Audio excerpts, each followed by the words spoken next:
Chapter 12 deals with political parties. So we're going to finish our material this semester by looking at the political parties. And in the United States, the two major political parties have probably never been stronger. Understand, I mean this in a certain sense. Back 100 years ago, 120 years ago, maybe the political parties were stronger in the sense of organizing behavior at a local level. Perhaps being part of a political machine was more critical in times past. But as a organizing feature of American democracy, as something that helps people calculate how they're going to vote in elections, I'm making the case that the parties are very strong and that people are very politically or partisanship oriented today. A large majority of the voters identify themselves as partisans and they vote that way. In the past, a lot of people have been partisans or claimed membership in parties, but you see in times such as the 1960s, 70s, and 80s that it did not really structure how people voted in Congress or in their private lives. So you might ask, what do we mean by political parties?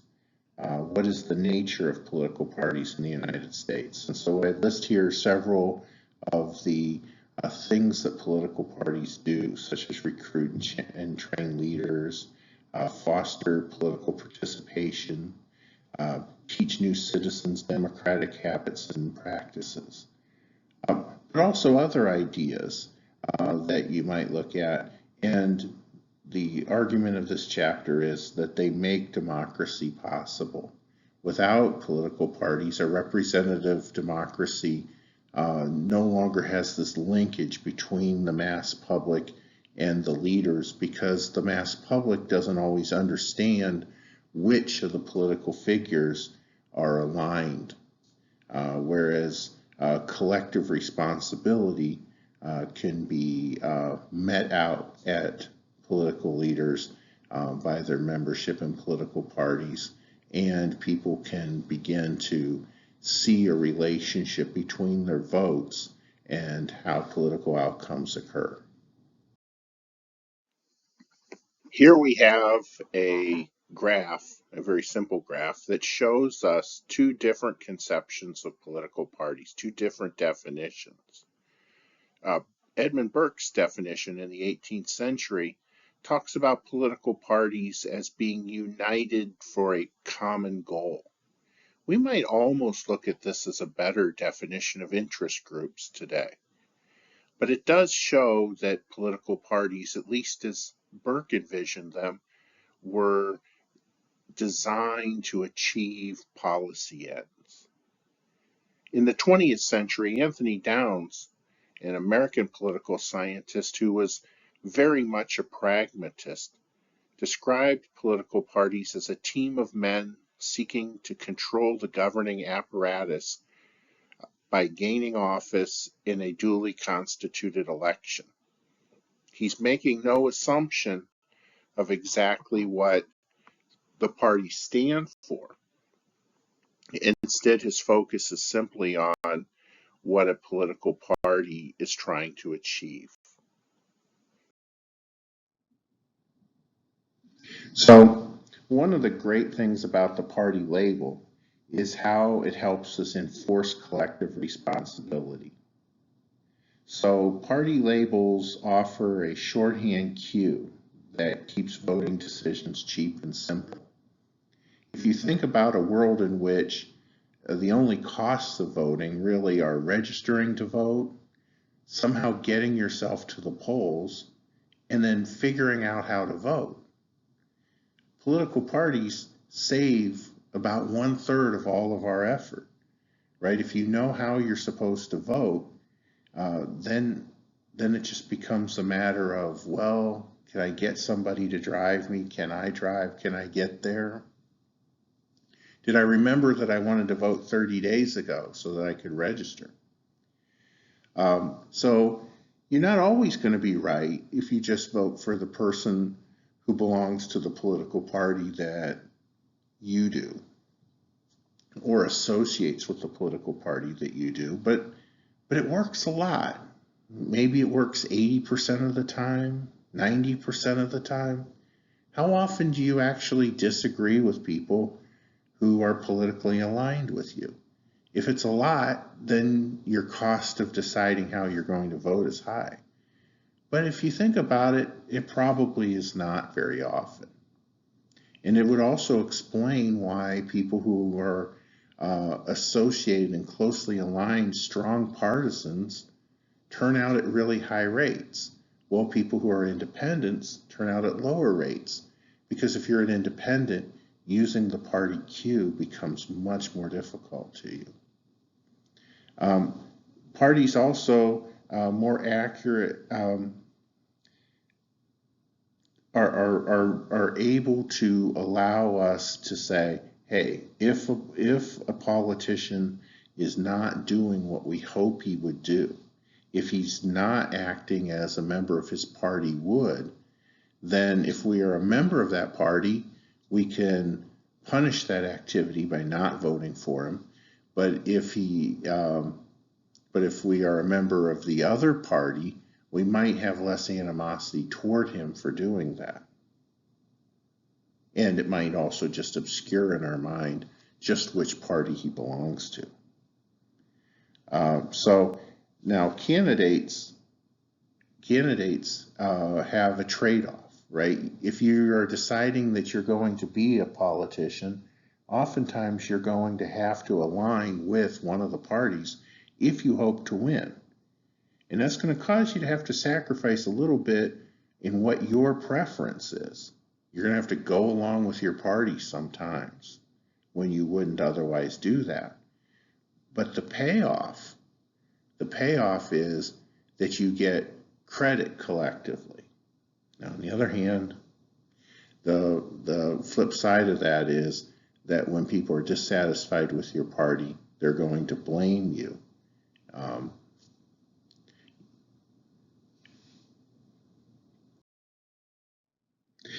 Now, we have here something that's a little bit of value added. It's not in the textbook, but it's something that you're expected to know and be aware of.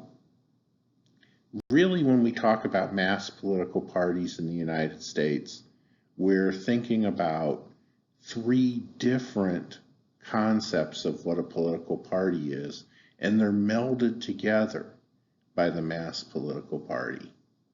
And so now a nice little mnemonic for that I've created here is pig, po, pie, which I imagine to be, one of those, like Marie Callender pot pies, right? And in it you have like pork and celery and carrots and a little bit of the sauce, and you put it in the oven and you bake it, and it's just delicious. So what are the constituent parts of the pig po pie as the mnemonic for a mass political party? Well, the mass political party connects three things: the party and government, the pig, right?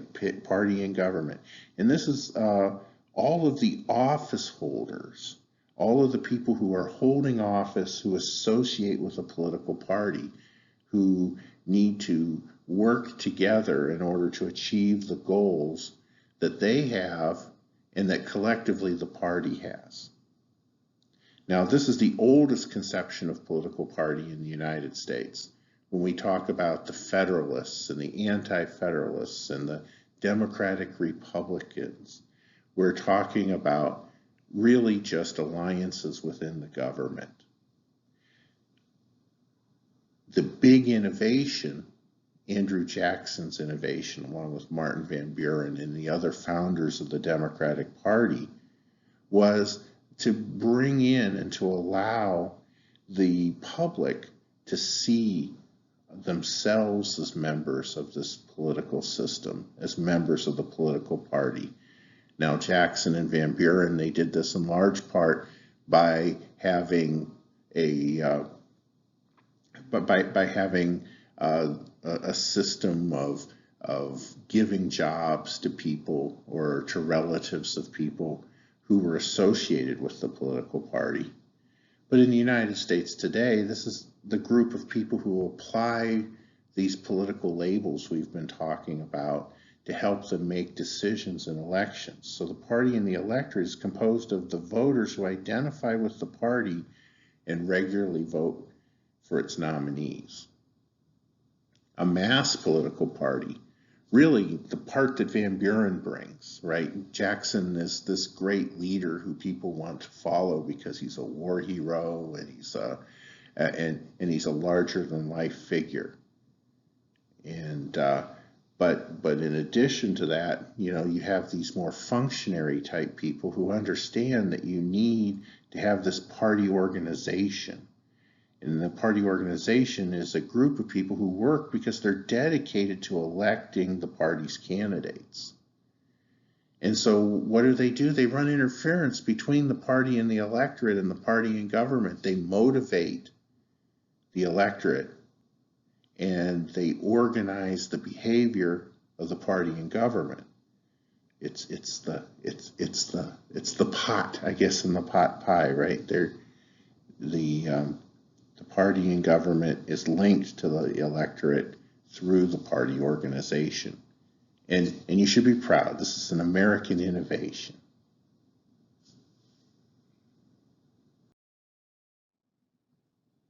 Now, the American political system is actually designed to facilitate two-party competition, not multi-party competition, not one-party competition, but specifically a two-party system. We have something called the first past the post system, or the plurality system for voting, where one person per district wins and any other number of people lose an election. Most modern democracies have more than two parties, often because of the political system that they have. So if you operate in an electoral system that's called a plurality system, as most states do. Remember, we actually in Georgia have a majority system. The majority system being that if nobody receives a majority of the vote in an election, we have a runoff election. But in most of the country, and the majority system is just a modification of the plurality system anyway. Only one person per district wins. Well, if you have more than two people running, when only one person can win, that third person running has a tendency to split some of the opposition vote. Think about three candidates and imagine that the members of the two major parties are divided. They're not exactly the same. There's some difference between them in their policy preferences. And then you have a third person. No matter where you place that third person running for office, a vote for that third person will tend to lower the level of support for the candidate who's running, who's most like that third candidate. So if, for instance, if for instance you look at the 2016 election, what did we see? We saw an election between Hillary Clinton and Donald Trump. Now, I don't know what you believe to be the chief organizing feature of that election, but one of the questions of the election was, would we be willing to make a dramatic change? People in the country maybe were feeling that after the Obama years, it was time to make a change. Where the other question was Donald Trump the type of person who you might want to have be president of the United States? Well, if you were worried about Hillary Clinton and you voted for one of the other candidates, you lowered the number of votes that Hillary Clinton needed to get to win the election. However, if you didn't want Donald Trump because you thought maybe he didn't have the temperament to be president of the United States, and instead you voted for Gary Johnson or you voted for Jill Stein, then you were lowering the number of votes that the actual winner needed to win. So let's say, for instance, we believe that a candidate isn't capable of getting 50% of the vote. But is he capable of getting 48% of the vote or 46% of the vote? Well, the more people who vote for third-party candidates, the third-party candidates never win. But the number of people who are necessary for the winner to win is lowered by however many people split off to vote for the third-party candidate. So in the end, neither Hillary Clinton nor Donald Trump received half of the vote, and because of and it makes you wonder who would have won if those third-party candidates had been forced out of the race and the voters had been forced to choose between the two candidates who had the best chance of winning. Now, other systems take into account the interests of voters for third parties much differently than the American political system does. One alternative to the American system is called proportional representation. Proportional representation, as you might imagine, is designed around the idea that a political party ought to receive the same level of support within a parliament or a legislative body as they do in the actual election. In the United States today, it's possible that you could receive 15% of the vote. And if it were evenly spaced across the entire country, you would receive no members of Congress. On the other hand, that's probably not a good system. If you think about Great Britain today, this is one of the problems that Great Britain has. They have approximately 5 political parties that have support in various parts of the country. And even though this happens, it depends an awful lot on how the voting is organized and who's voting where as to who wins the elections. In their most recent election, one political party won just over a third of the vote, and in so doing, managed to have a dominant share of the parliament.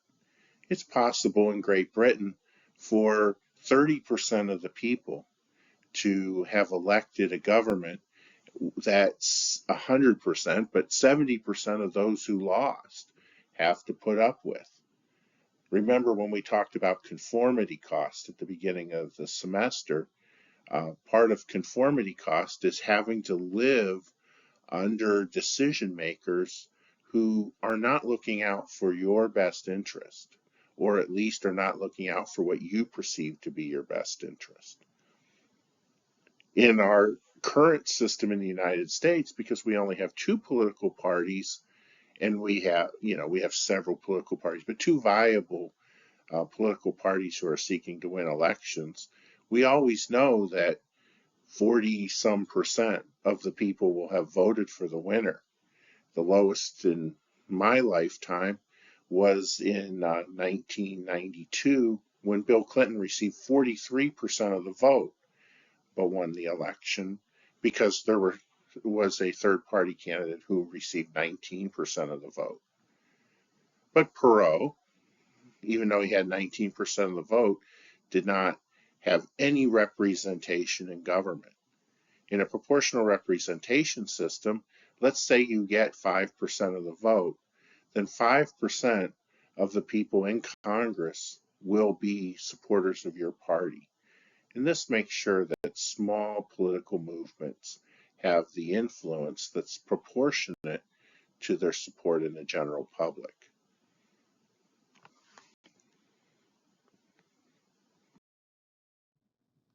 And politics in the United States has changed across time. And different people have talked about the United States having different party systems at different periods of time. The one person, John Aldrich, in a book called Why Parties, was probably foremost in bringing this to people's attention. But if you look back at the founding of the country, you remember there was this debate between the Federalists, who were supporters of John Adams and James Madison, Alexander Hamilton, and then the people who were a little bit less in favor of a centralized government. It's kind of confusing, right? Nowadays, when people talk about federalism, they're talking about states' rights and more decentralization. It gives you an idea of just how decentralized things were in the beginning, that the people who were Federalists were viewed as the people who said, well, the country should be more unified. Well, the Anti-Federalists, like Thomas Jefferson, anyway, that was the debate between 1790 and about 1824, was between the Federalists and the Republicans, although we call them Democratic Republicans because they're the Republicans that went on to become the Democratic Party. Well, after the 1824 election, this is the one where John Quincy Adams was elected president, even though Andrew Jackson had more of the vote and more of the electors, but not half of the electors. So Congress elected John Quincy Adams. Well, in any case, then that broke up this system. The Federalists had fallen away. Everyone had become a supporter of the Democratic Republicans. And in fact, Andrew Jackson was so angry about having lost that he went and he founded the Democratic Party, the oldest mass political party in the world. And eventually the anti-Jackson people formed the party that was called the Whigs. And the Democrats tended to win most all of those elections. They tended to control Congress most of the time. And the only time, there was only 2 times that the Whigs managed to elect one of their presidential candidates, and they were both famous and popular generals.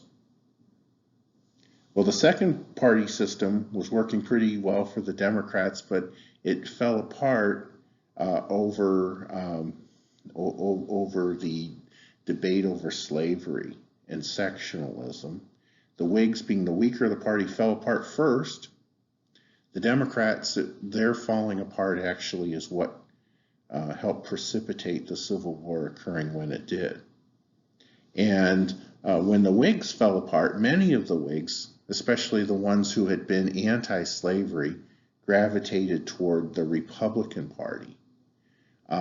Several other groups, the Know-Nothings, which were a nativist party that was also very anti-slavery, and the abolitionists, all formed and coagulated together as the Republican Party that won the 1860 election.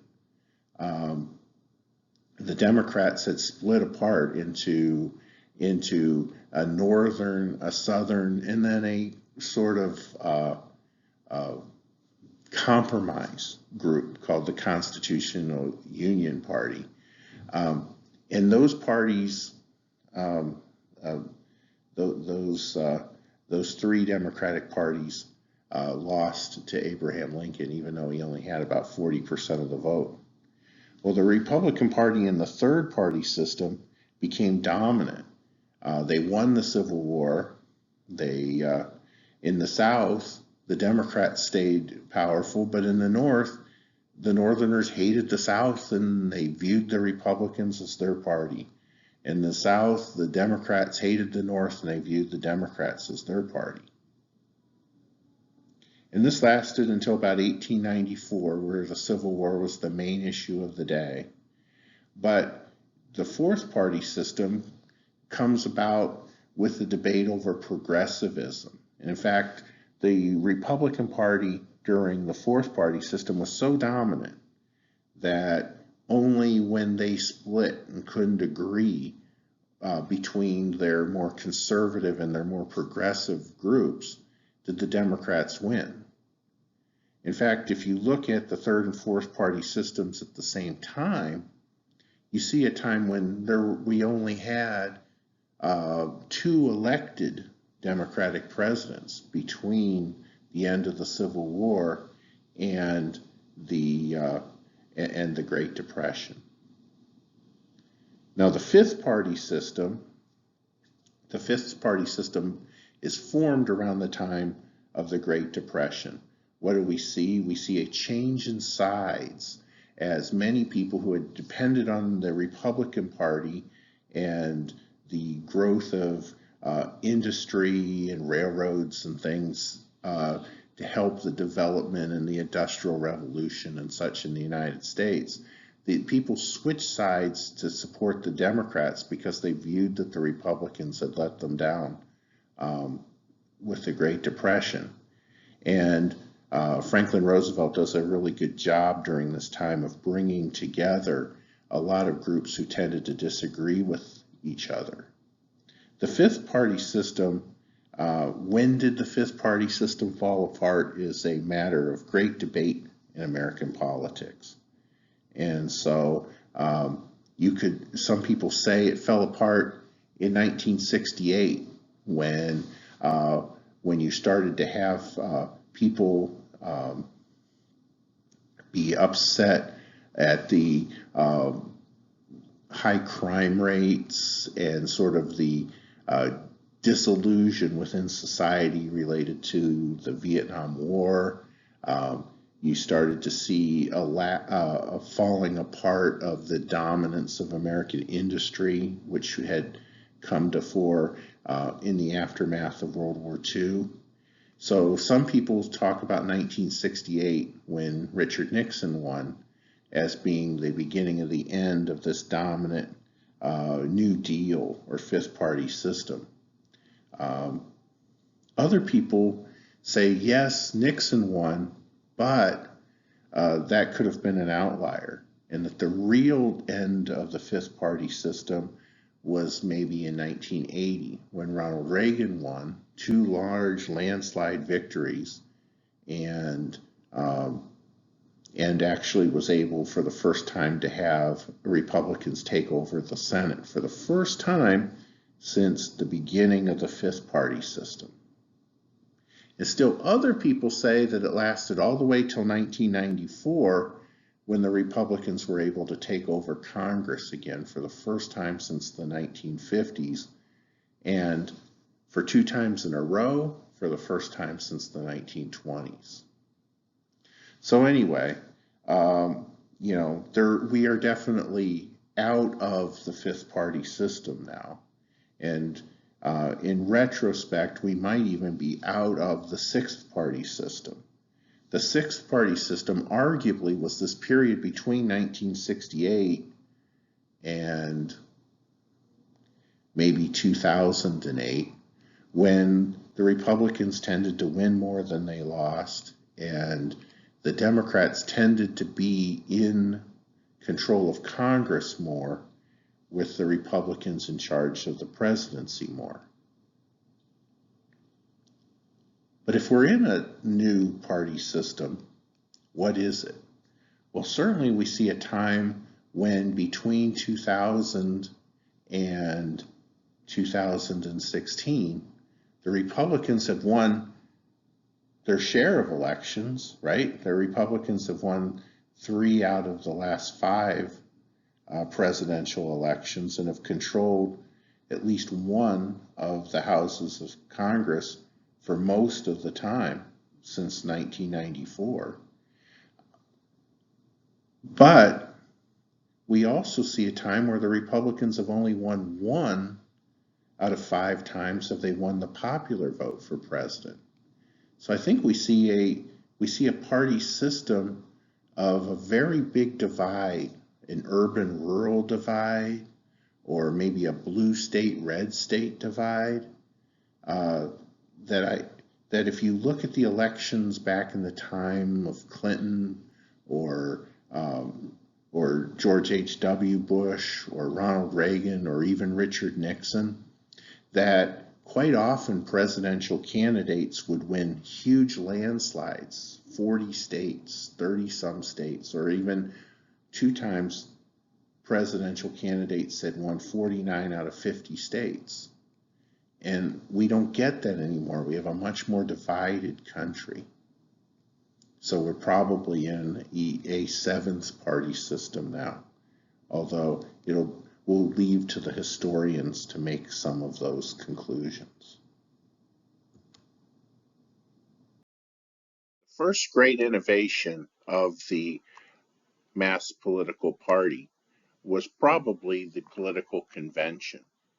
Rather than having people in Washington decide who was going to be the nominee of the party for president, instead, the state parties would all get together, state their preferences, but then go to a national convention. And at that national convention, the nominee would actually be chosen. However, by the 1970s, this was seen as a problem, the idea of the back room or the smoke-filled room, where party bigwigs made the decisions and the average voter had no say, really fell out of favor. And starting in 1972, the primaries began to be what was decisive. So conventions are sort of obsolete, although they're the main way that a party kicks off the electoral campaign by having several days where their message is shown to the world.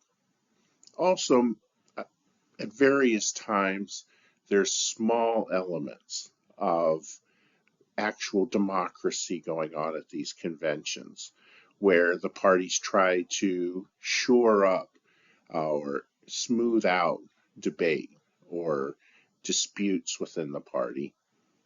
And even in 2024, where we saw that the presidential candidate of the Democratic Party, who had won all of the primaries, was, maybe you'd say, forced out.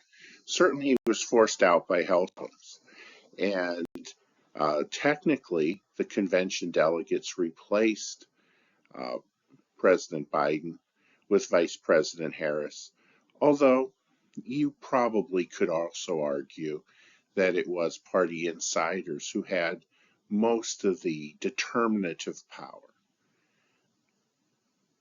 And so, if conventions don't even have an influence when the delegates are not pledged to anybody actually running, then we would say that conventions really have ceased to be the process by which people choose presidential candidates. But conventions persist because of the need for parties to have this venue where they state what they stand for. And even in 2020, when most of the conventions themselves had to be canceled because of fears of the coronavirus, they still had these broadcast extravaganzas where people claimed to be speaking as though they were speaking at a convention, but really these were taped presentations that were then presented to the American people as though a convention was occurring.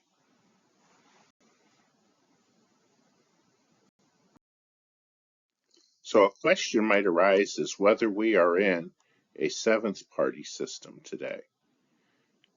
Despite all of the problems that parties have, people generally have a negative attitude about politics, about political parties, about claiming to be looking for the best candidate rather than for just the candidate of their party, we still see that parties continue to dominate electoral politics. Over the past 2 decades, partisanship has revived. When I wrote this, I said somewhat modestly, but arguably even more than that. Ticket splitting has fallen to 1960s levels. That when we saw in the 2024 election that several long-standing Democratic politicians were defeated, and several others nearly were defeated because President Trump won their states by a lot. And so when you had someone like Sherrod Brown, who Ohioans had elected 3 times to the U.S. Senate, lost in large part because even though he did better in Ohio than Kamala Harris did, he was not able to overcome the vast majority of Republicans who first picked Trump and then said, okay, I'll also vote for Bernie Moreno. In Michigan and Nevada, you had states where Democrats had been elected year after year almost did the same. And the only thing that saved these candidates was that they were much stronger in the state than Harris, and that Harris won by a lot less than Trump won Ohio. Voters steadily are less neutral about the parties. They're more likely to express either strongly positive or strongly negative views, strongly positive of their party and strongly negative of the other. And parties still are the key way in which political officials, candidates, and voters organize themselves. We see this in Congress, where the Republicans have only the tiniest of an advantage as of the spring of 2025. And nevertheless, they tend to get most of what they're trying to get passed through the House of Representatives, because they agree amongst themselves before they go and try to get something passed on the floor.